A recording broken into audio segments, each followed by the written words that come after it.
ಹಾಸನಾಂಬೆಯ ದರ್ಶನವನ್ನು ಪಡೆದಿದ್ದಾರೆ ಮುಖ್ಯಮಂತ್ರಿ ಸಿದ್ದರಾಮಯ್ಯ ಅವರ ಪತ್ನಿ. ಶಿಷ್ಟಾಚಾರ ವಾಹನದಲ್ಲಿ ಆಗಮಿಸಿ ಶಕ್ತಿ ದೇವಿಯ ದರ್ಶನವನ್ನು ಪಡೆದಿದ್ದಾರೆ. ದೇವಿಯ ಆಶೀರ್ವಾದವನ್ನು ಪಡೆದಿದ್ದಾರೆ ಪಾರ್ವತಿ ಸಿದ್ದರಾಮಯ್ಯ. ಮೊದಲ ಬಾರಿಗೆ ಹಾಸನಾಂಬೆ ದರ್ಶನಕ್ಕೆ ಆಗಮಿಸಿದ್ರು. ಚಿತ್ರೀಕರಣ ಮಾಡೋಕ್ಕೂ ಕೂಡ ಅವಕಾಶವನ್ನು ಕೊಡಲಿಲ್ಲ ಬೆಂಗಾವಲು ಸಿಬ್ಬಂದಿ. ಸಿಎಂ ಪತ್ನಿ ಸುತ್ತುವರೆದು ಕರ್ಕೊಂಡು ಬಂದು ಪೂಜೆಯನ್ನು ಸಲ್ಲಿಸಿ ವಾಪಸ್ಸಾಗಿದ್ದಾರೆ. ಶಿಷ್ಟಾಚಾರ ವಾಹನದಲ್ಲಿ ಆಗಮಿಸಿದ್ರು ಸಿಎಂ ಪತ್ನಿ ಪಾರ್ವತಿ ಸಿದ್ದರಾಮಯ್ಯ ಅವರು. ಶಕ್ತಿ ದೇವಿ ಆಶೀರ್ವಾದವನ್ನು ಪಡೆದಿದ್ದಾರೆ ಸಿದ್ದರಾಮಯ್ಯನವರ ಪತ್ನಿ. ಇದೇ ಮೊದಲ ಬಾರಿಗೆ ಹಾಸನಾಂಬೆ ದರ್ಶನಕ್ಕೆ ಆಗಮಿಸಿದ್ರು ಸಿಎಂ ಪತ್ನಿ ಎನ್ನುವಂಥದ್ದು ಗೊತ್ತಾಗಿದೆ. ಸಿಎಂ ಪತ್ನಿ ಹಾಸನಾಂಬೆ ದರ್ಶನಕ್ಕೆ ಆಗಮಿಸಿದ್ದನ್ನು ಚಿತ್ರೀಕರಣ ಮಾಡೋಕ್ಕೆ ಅಲ್ಲಿನ ಬೆಂಗಾವಲು ಸಿಬ್ಬಂದಿ ಅವಕಾಶವನ್ನು ಕೊಡಲಿಲ್ಲ. ಹಾಗೆಯೇ ಸಿಎಂ ಪತ್ನಿಯನ್ನು ಸುತ್ತುವರೆದು ಕರ್ಕೊಂಡು ಹೋದರು, ಪೂಜೆಯನ್ನು ಸಲ್ಲಿಸಿ ವಾಪಸ್ಸಾಗಿದ್ದಾರೆ ಎನ್ನುವಂಥದ್ದು ಗೊತ್ತಾಗಿದೆ. ಸಾರ್ವಜನಿಕವಾಗಿ ಕಾಣಿಸ್ಕೊಳ್ಳುವಂಥದ್ದು ಅಪರೂಪ ಮುಖ್ಯಮಂತ್ರಿ ಸಿದ್ದರಾಮಯ್ಯನವರ ಪತ್ನಿ. ಹಾಗೆಯೇ ಹಾಸನಾಂಬೆಯ ದರ್ಶನವನ್ನು ಪಡೆದಿದ್ದಾರೆ ಎನ್ನುವಂಥದ್ದು ಗೊತ್ತಾಗ್ತಾ ಇದೆ. ಹಾಸನಾಂಬೆಯ ದರ್ಶನೋತ್ಸವ ಅದ್ದೂರಿಯಾಗಿ ಸಾಗ್ತಾ ಇದೆ. ನಾಡಿನ ಮೂಲೆ ಮೂಲೆಯಿಂದ ಭಕ್ತರು ಬಂದು ದೇವಿಯ ದರ್ಶನವನ್ನು ಪಡಿತಾ ಇದ್ದಾರೆ. ಈಗಾಗಲೇ ಅದೆಷ್ಟೋ ಸಂಖ್ಯೆಯಲ್ಲಿ ಭಕ್ತರು ದರ್ಶನವನ್ನು ಪಡೆದಿದ್ದಾರೆ. ಸರತಿ ಸಾಲಿನಲ್ಲಿ ನಿಂತು ದೇವಿಯನ್ನು ಕಾಣಬೇಕು ಅಂತೇಳಿ ದೂರದ ಊರುಗಳಿಂದ ಬಂದು ಪೂಜೆಯನ್ನು ಸಲ್ಲಿಸಿ ಹರಕೆಯನ್ನು ತೀರಿಸಿ ಹೋಗ್ತಾ ಇದ್ದಾರೆ. ಅದರಂತೆ ಮುಖ್ಯಮಂತ್ರಿ ಸಿದ್ದರಾಮಯ್ಯನವರ ಪತ್ನಿ ಪಾರ್ವತಿ ಸಿದ್ದರಾಮಯ್ಯ ಅವರು ಬೆಂಗಾವಲು ವಾಹನದಲ್ಲಿ ಬಂದು ದೇವಿಯ ದರ್ಶನವನ್ನು ಪಡೆದು ಶಕ್ತಿ ದೇವಿಗೆ ಪೂಜೆಯನ್ನು ಸಲ್ಲಿಸಿದ್ದಾರೆ, ಪ್ರಾರ್ಥನೆಯನ್ನು ಮಾಡಿಕೊಂಡಿದ್ದಾರೆ ಎನ್ನುವಂಥದ್ದು ಗೊತ್ತಾಗಿದೆ. ಇನ್ನೊಂದು ಕಡೆಯಲ್ಲಿ ಸಿಎಂ ಪತ್ನಿ ಬರ್ತಾರೆ ಅಂತ ಹೇಳಿದರೆ ಭದ್ರತೆ ಹೆಚ್ಚಾಗೇ ಇರುತ್ತೆ. ಸ್ಥಳೀಯ ಸಂಸದರನ್ನು ಕೂಡ ನೋಡ್ಬೋದು ನೀವು, ಇಲ್ಲಿ ಅಲ್ಲಿದ್ದಾರೆ, ಆ ಫೋಟೋದಲ್ಲಿ ನೋಡ್ತಾ ಇರ್ಬೋದು ನೀವು ಕೂಡ. ಹಾಗೆಯೇ ಸಿಎಂ ಪತ್ನಿ ಬಂದು ದೇವಿಯ ದರ್ಶನವನ್ನು ಪಡೆದಿದ್ದಾರೆ.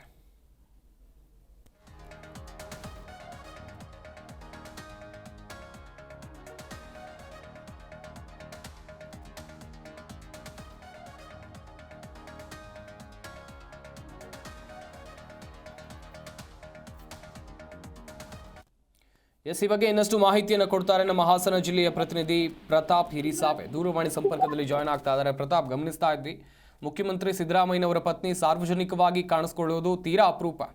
ಎಷ್ಟೊತ್ತಿಗೆ ಬಂದಿದ್ರು ಹಾಸನಾಂಬೆ ದರ್ಶನಕ್ಕೆ ಅಂತೇಳಿ? ಸಂಪತ್ ಏನಂತ ಹೇಳಿದ್ರೆ ಸಿಎಂ ಸಿದ್ದರಾಮಯ್ಯನವರು ಕಳೆದ 2 ದಿನಗಳ ಹಿಂದಷ್ಟೇ ಹಾಸನಾಂಬ ತಾಯಿಯ ದರ್ಶನವನ್ನ ಪಡೆದುಕೊಂಡು ಹೋಗಿದ್ರು. ಇದೀಗ ಇವತ್ತು ಸಿದ್ದರಾಮಯ್ಯನವರ ಪತ್ನಿ ಪಾರ್ವತಿ ಅವರು ಹಾಸನಾಂಬೆಯ ದರ್ಶನವನ್ನ ಪಡೆದುಕೊಂಡೋಗಿರುವಂತದ್ದು.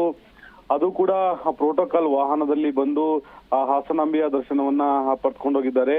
ಮಾಧ್ಯಮಗಳು ವಿಡಿಯೋ ಮಾಡಕ್ ಹೋದಂತ ಸಂದರ್ಭದಲ್ಲಿ ಬೇಡ, ವಿಡಿಯೋ ಮಾಡೋದು ಬೇಡ ಅನ್ನೋ ಮಾತುಗಳನ್ನ ಅವರ ಸುತ್ತಮುತ್ತ ಇದ್ದವರು ಕೂಡ, ಜೊತೆಗೆ ಪೊಲೀಸರು ಕೂಡ ಬೇಡ ಮೇಡಮ್ ಬೇಡ ಅಂತ ಹೇಳಿದ್ದಾರೆ ಅಂತ ಹೇಳಿ ಅವರು ನೇರವಾಗಿ ಹಾಸನಾಂಬೆಯ ತಾಯಿಯ ಗರ್ಭಗುಡಿ ಹೋಗಿ ತಾಯಿಗೆ ವಿಶೇಷವಾದ ಪ್ರಾರ್ಥನೆ ಸಲ್ಲಿಸಿ ಅಲ್ಲಿಂದ ಹೋಗಿರುವಂತದ್ದು. ಸದ್ಯ ಚಾಮುಂಡಿ ಬೆಟ್ಟದಲ್ಲಿ ಕಾಣಿಸ್ಕೊಂಡಂತ ಸಿಎಂ ಅವರ ಪತ್ನಿ ಬಳಿಕ ಅಷ್ಟಾಗಿ ಹೆಚ್ಚಾಗಿ ಅವರು ದೇವಾಲಯಗಳಿಗೆ ಹೋಗಿ ಕಾಣಿಸ್ಕೊಳ್ತಿರ್ಲಿಲ್ಲ.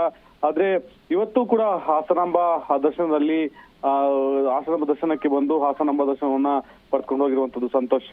ಸಂಪತ್. ಥ್ಯಾಂಕ್ ಯು ಪ್ರತಾಪ್, ತಮ್ಮೆಲ್ಲ ಡೀಟೇಲ್ಸ್ಗಾಗಿ.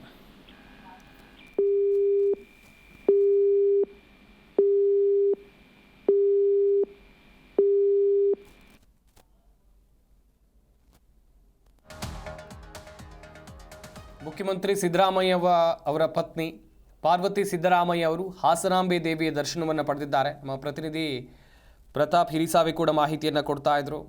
ಮೊನ್ನೆ ತಾನೇ ಮುಖ್ಯಮಂತ್ರಿ ಸಿದ್ದರಾಮಯ್ಯನವರು ದರ್ಶನವನ್ನು ಪಡೆದಿದ್ದರು, ದೇವಿಗೆ ವಿಶೇಷ ಪೂಜೆಯನ್ನು ಸಲ್ಲಿಸಿದರು. ಈಗ ಮುಖ್ಯಮಂತ್ರಿಗಳ ಪತ್ನಿ ಬಂದು ನಾಡ ಶಕ್ತಿ ದೇವತೆಯ ದರ್ಶನವನ್ನು ಪಡೆದಿದ್ದಾರೆ, ಆಶೀರ್ವಾದವನ್ನು ಕೂಡ ಪಡೆದಿದ್ದಾರೆ ಪಾರ್ವತಿ ಸಿದ್ದರಾಮಯ್ಯ ಅವರು. ಇದೇ ಮೊದಲ ಬಾರಿಗೆ ಹಾಸನಾಂಬೆಯ ದರ್ಶನವನ್ನು ಪಡೆದಿದ್ದಾರೆ ಎನ್ನಲಾಗ್ತಾ ಇದೆ ಸಿಎಂ ಪತ್ನಿ.